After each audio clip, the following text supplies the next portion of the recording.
Je suis de retour une fois de plus au Parc des Rapides et cette fois-ci, on va parler de plantes. J'ai en ma compagnie Ernst Perdriel qui travaille au Parc des Rapides et qui coordonne l'équipe d'entretien écologique au parc. Bonjour Ernst. Bonjour Patrick.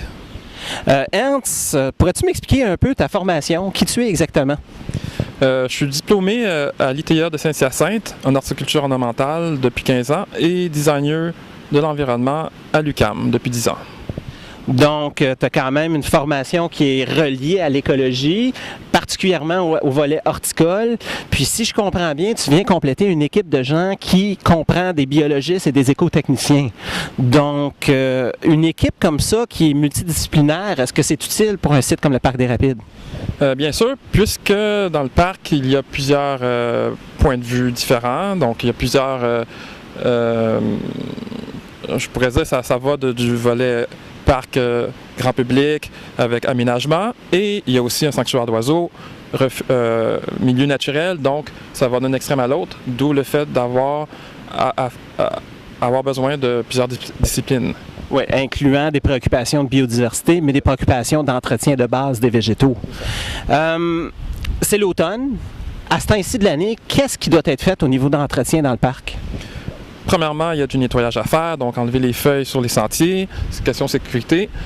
Il y a aussi le volet protection des arbres contre les castors, parce que présentement, ils sont très actifs.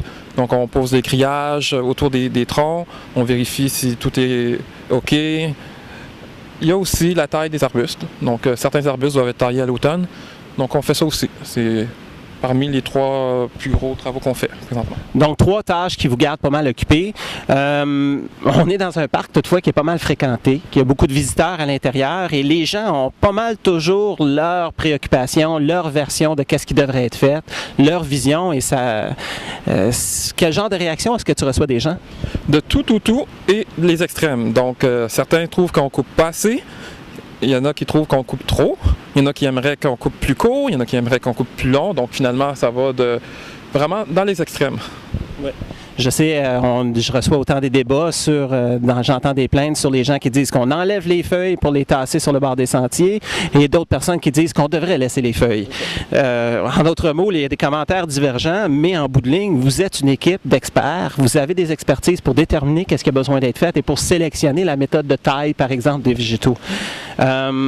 Ceci dit, de temps en temps, on a des obligations à suivre, on a des plaintes et ça mène à des choix, par exemple, de faire moins d'entretien. Par exemple, au printemps 2011, on a eu des plaintes et l'arrondissement a dit il fallait qu'on taille moins, qu'on réduise les travaux. Est-ce que ça a été une bonne affaire en bout de ligne que la taille soit réduite au Parc des Rapides au printemps 2011?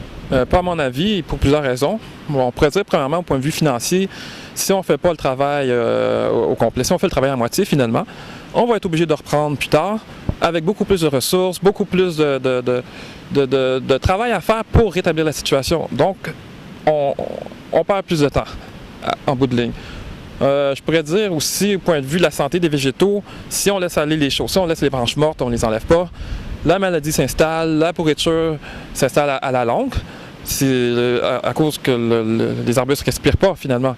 Donc... Ouais, je comprends la taille. Il y a certains végétaux qui doivent être taillés au printemps, si je comprends bien. Hein? On a des végétaux qu'on peut tailler à l'automne, mais d'autres qui doivent être taillés au printemps absolument pour leur santé. La plupart des végétaux, effectivement, doivent être taillés au printemps, début de l'été, maximum mois d'août. Certains autres arbustes à l'automne, comme les rosiers, les cornouillers, il y a d'autres arbustes, mais la plupart, c'est au printemps, à l'été, début de l'été. Ouais. Donc, avoir perdu cette opportunité de tailler les végétaux au printemps, ça n'a pas été bon pour eux en matière de santé. Oui, il faut rattraper le temps perdu, finalement. Donc, oui, effectivement. Donc, ça cause des problèmes pour eux. En matière de biodiversité, est-ce que ça peut être utile de pouvoir tailler au printemps? Oui, parce que certains arbustes sont plus faibles que d'autres. Si on laisse aller les choses, les arbustes qui sont plus faibles peuvent être envahis par les plantes plus agressives. Donc, à la longue, on perd des végétaux. Les végétaux plus agressifs prennent le dessus et on perd dans la biodiversité, on perd dans la quantité d'espèces qu'on a au parc. De toute façon, une taille qui est bien ciblée va aider les plantes à se rétablir plutôt que se retrouver dans une situation où des maladies, des parasites pourraient les attaquer. Donc, selon ce que tu me dis, il faut croire que la taille, elle joue son rôle, il faut la faire au bon moment. C'est pas bon financièrement de tailler à moitié au printemps puis d'être obligé de revenir à l'été, mais c'est aussi mauvais pour la santé des végétaux puis pour la biodiversité. On a des experts qui jouent un rôle pour déterminer qu'est-ce qui est important au parc et ça fait partie de vos tâches. Écoute, merci beaucoup Ernst, c'est intéressant qu'est-ce que tu nous racontes là. Après la pause, on va parler des castors et de la coupe des arbres qu'ils font. OK, merci Patrick.